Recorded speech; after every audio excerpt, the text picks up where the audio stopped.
For years, I thought I was broken because my own mother made me believe I was. She didn't hit me, she didn't scream. Her weapon of choice: shame, fat shaming, constantly, publicly, and worst of all, proudly. But after 2 pregnancies and a new fire in my soul, I gave her the tiniest slice of petty revenge. So sharp, it cut deeper than any insult she ever threw my way. If you've ever been body shamed, underestimated, or humiliated by someone who was supposed to love you unconditionally, this story will hit hard. Smash that like button, subscribe for more emotionally powerful Reddit revenge stories, and stick around because this one ends with poetic justice in size 10 pants. Growing up judged. I hit puberty early, really early. At just 10 years old, my body decided it was time to grow up, even if I wasn't ready. Hips, breasts, periods, the whole 9 yards. But instead of support or guidance from my mother, I got something else entirely: judgment. She didn't see a confused little girl going through something she didn't understand. She saw fat. From that moment on, I was no longer her daughter. I was a project, a work in progress. And in her eyes, the only thing standing between me and perfection was my weight. Even if I wasn't overweight, she decided I was, and that was enough. Shopping trips were the worst. While my friends giggled over crop tops and skinny jeans in the junior section, I was dragged to the chubby girls' rack. Loudly, she made sure everyone knew why we were there. We need something to hide her tummy. Maybe in black. It's slimming. I'd hold back tears in the dressing room while she frowned at my reflection like I was a problem she needed to solve. Decades of damage. You carry that kind of thing with you. You bury it deep, but it festers. It affects everything: how you eat, how you dress, how you show up in relationships. And over time, I became what she feared, not because I was inherently unhealthy, but because I believed I already was. The body shame she planted in me bloomed into a garden of self-hate. Years passed. I grew up, got married, and eventually I had 2 beautiful children in quick succession. And yes, pregnancy changed my body again. Stretch marks, fatigue, hormone crashes, and a lot of weight. But instead of warmth or empathy or even curiosity about her grandchildren, my mother saw an opportunity to shame me louder. I knew this would happen.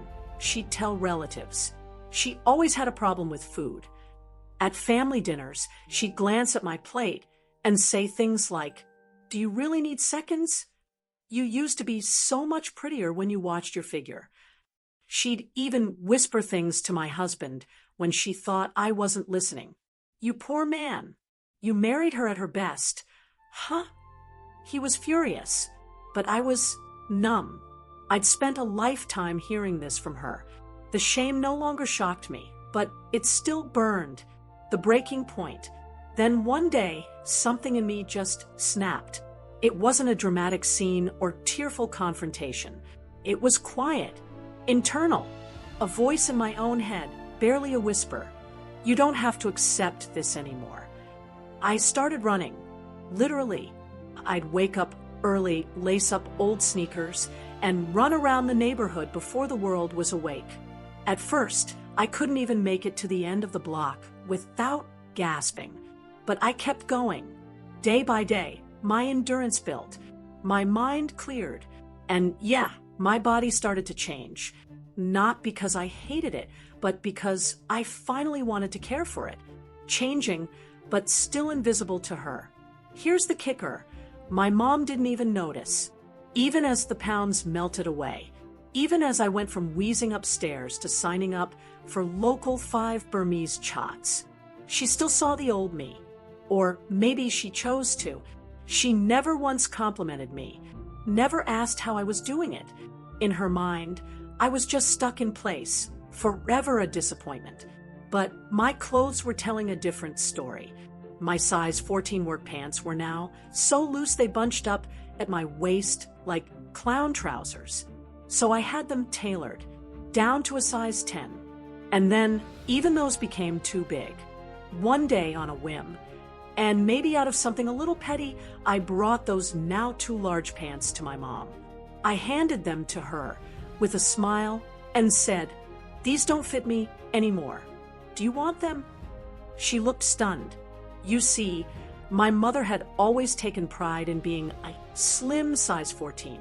That number was her armor, proof in her mind that she was better than me, that no matter what, she had more self-control, more discipline. But as she unfolded the pants and realized they wouldn't fit her, she froze. She didn't yell. She didn't insult me. She just quietly said, "These are too tight. I guess I'm bigger than I thought." And I swear in that moment, I felt peace. Not joy, not glee, just peace. Why it mattered? Some people will call this petty. I won't argue. But after a lifetime of being shamed, dismissed, and belittled by the one person who was supposed to protect me, that small moment of reversal felt like reclaiming something I'd lost. I didn't insult her. I didn't scream or cry or write her off. I simply handed her a truth she couldn't ignore. And watching her finally feel, if only for a second, what it was like to not measure up, that was the only revenge I needed. The look in her eyes said everything. The woman who spent decades measuring my worth by my waistline had finally met a measurement that didn't flatter her. And unlike the cruel words she flung at me as a child, I didn't need to say a thing. No yelling, no gloating, just silence. And a pair of pants that told the whole story. That was my closure. Revenge doesn't always come in grand explosions or dramatic confrontations.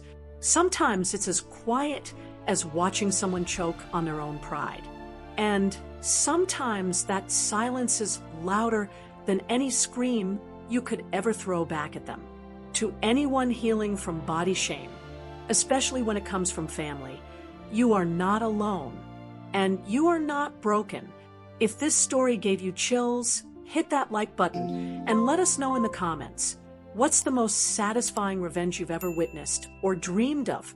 And if you're into stories of poetic justice and hard-won healing, make sure to subscribe.